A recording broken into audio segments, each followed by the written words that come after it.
Hey everyone, Patrick from Titan Comic Pressing here. Thought it might be interesting to take a look at my workspace of where I do my work for cleaning and pressing books. So this I have set up here in my basement. Have a little table here that I'd gotten and collaged with some old dollar comics years and years ago. Um, Kind of makes me cringe now to think that I actually cut up all these books, but um, turned out looking pretty fun. Anyway, so here heat press that I used to do the actual pressing. That really is the easy work though. Here's my main workspace. I got a book set out that I'm going to work on tonight. I'm probably going to work on a couple, but might start with that one there.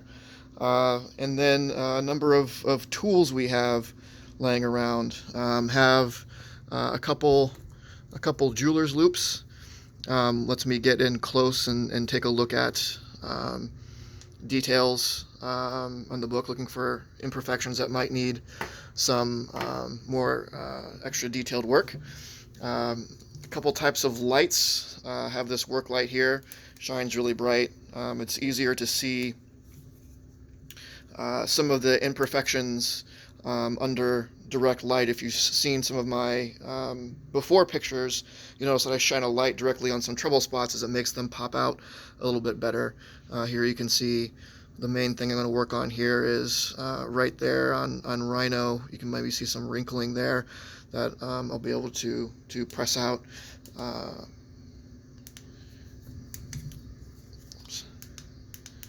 um, a second light here. This helps as well.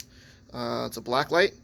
Helps see some other imperfections. It also is helpful in seeing if a book has been restored at color touch-ups or anything like that. So I want to make sure I go over stuff with this to make sure that I'm not working on a restored comic, because then if it gets sent in to be graded and it's restored, it's going to come back with a restored grade.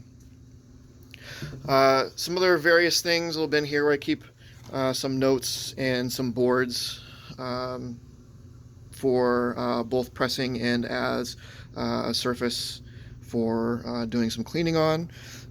Different kinds of tools for doing a dry cleaning. A bunch of stuff here. This paintbrush was not actually used for paint. It's clean. It's never been used for anything like that. It's more to kind of wipe off debris off of the surface of the mat here. It's not used on the books themselves. It's just to keep the area clean.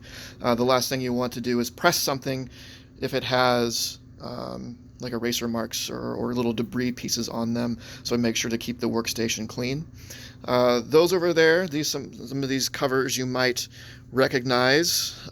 These were all practice books that I keep around in case I need to try some new techniques on them. So I went ahead and kept those around. Here's RoboFan. Sometimes he helps out in cooling down things if I need to something to cool down after being pressed. If I want to expedite the cooling process. Then over to my left is a little set of drawers here that have some other stuff. So I have a tacking iron for more focused pressing. The iron and the steamer, rarely used. Should only be used in very specific cases, as there's higher risks of doing stuff with those, so they don't get a whole lot of use. Magnifying glass, I had that before I got those jeweler's loops, so I don't use that much anymore. And then some drawers with other tools, little spudgers and things like that are useful. This is a set of dental tools that's used mostly for trying to straighten out staples and things like that. These steel ball bearings. Never would have thought that would be a tool for this, did you?